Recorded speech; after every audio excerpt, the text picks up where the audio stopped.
Hello students, welcome to the class. I'm your mentor for math, Hemant Soni. Let's explore the beauty of math with me.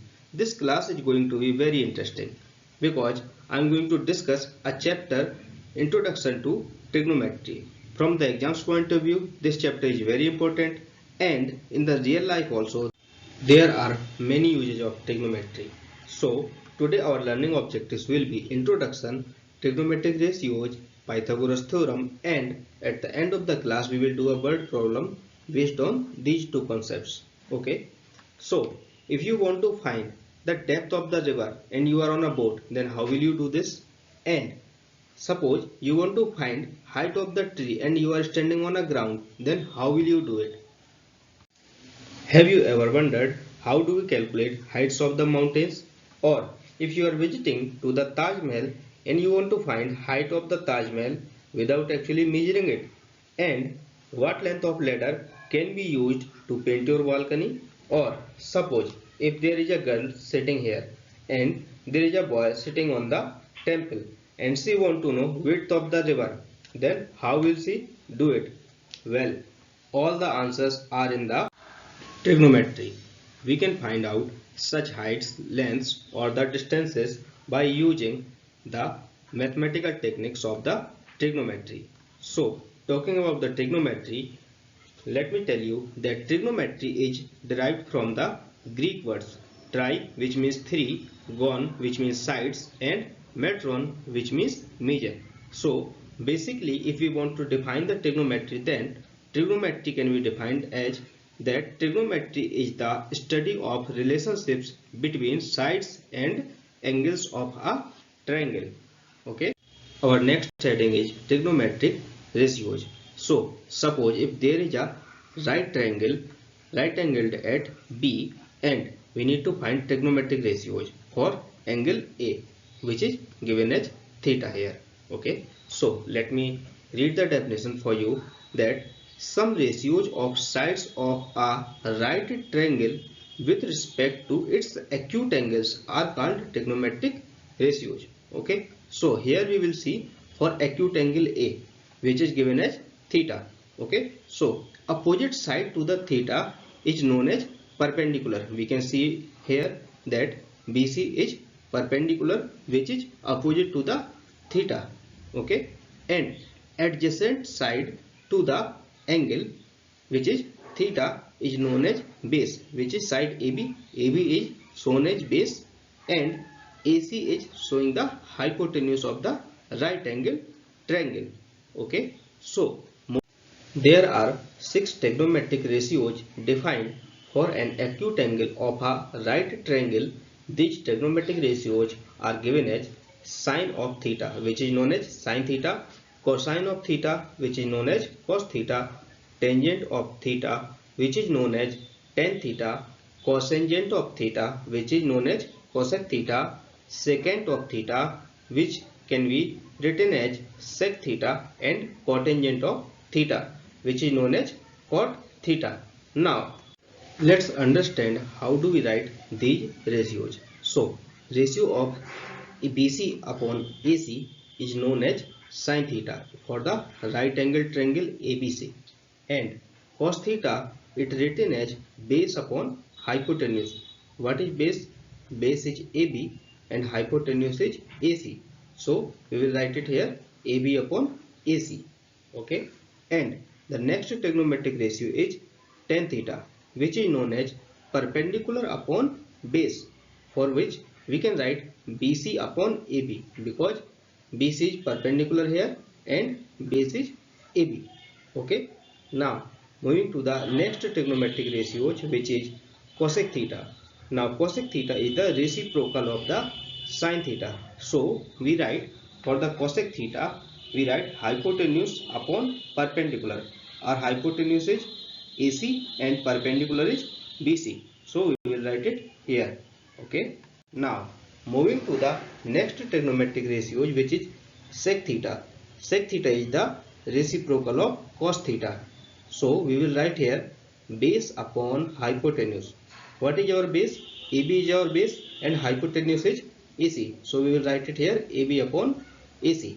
Now Moving to the next trigonometric ratio, which is cot theta. Cot theta can be written as the reciprocal of tan theta, 1 upon tan theta. So this will become base upon perpendicular. So we know that base is AB and perpendicular is BC. So we will write it here like this, AB upon BC. We need to observe one more thing, that tan theta is the ratio of sin theta and cos theta.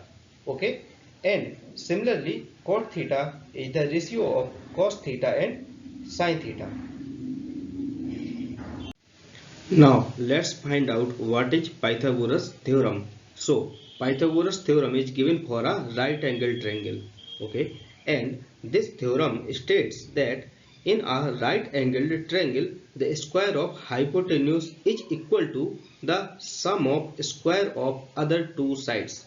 Okay, so if we do square of this hypotenuse and we do square of the perpendicular plus square of the base, then hypotenuse square will be equal to square of the perpendicular plus square of the base.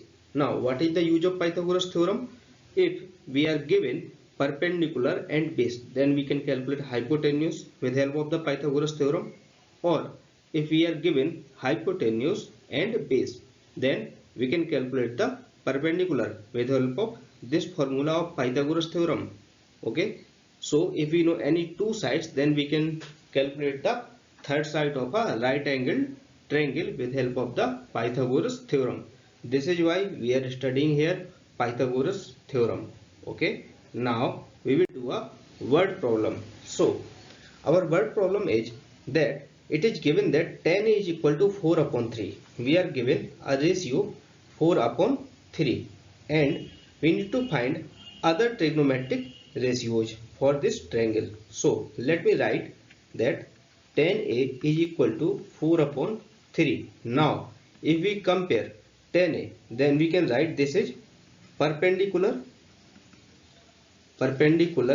upon base. Okay, what is our perpendicular? Perpendicular is BC and what is our base? Base is AB. Okay, so let me write that BC is equal to 4K, AB is equal to 3K. Side BC is 4K and side AB is 3K. Now we do not know what is the hypotenuse. So for calculating hypotenuse, we will use the Pythagoras theorem, which is hypotenuse square is equal to perpendicular square plus base square. Here I am representing hypotenuse by H, perpendicular by P and base by B. So H square will be equal to 4K square plus 3K square. Now if we do squares, then this will become 16K square plus 9K square and H square will be is equal to 25K square. 16 plus 9 is 25. From here we can know that hypotenuse is equal to root of 25K square. If we do the square root on both sides, we will get this.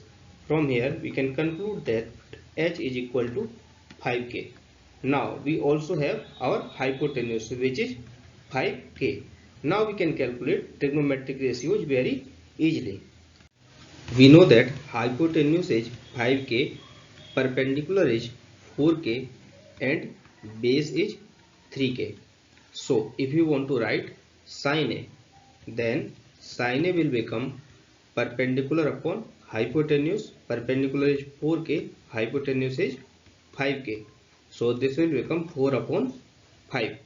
Okay. If we want to write for cos A, this will become base upon hypotenuse. Base is 3K and hypotenuse is 5K. So cos A will become 3 upon 5. And if we want to write for tan A, then tan A will be equal to perpendicular upon base. Perpendicular is 4K and base is 3K. So tan A will become 4 upon 3. Now next trigonometric ratio is cosec A. So we will write for cosec A. Cosec A is reciprocal of sin A. This will become 5 upon 4. Now Moving to the next trigonometric ratio, which is sec A. So sec A is the reciprocal of cos A. So for the sec A, we can write this is hypotenuse upon base and this will become 5 upon 3. Similarly for the cot A, this will become reciprocal of the tan A. So value of cot A will be 3 upon 4. Okay. Now if we focus here, then we know that hypotenuse will always be greater than the base and perpendicular. So value of sin A and cos A will always be less than 1 or equal to 1, and value of sin A will also be less than or equal to 1. So I hope trigonometric ratio is now clear to you. Pythagoras theorem is clear to you.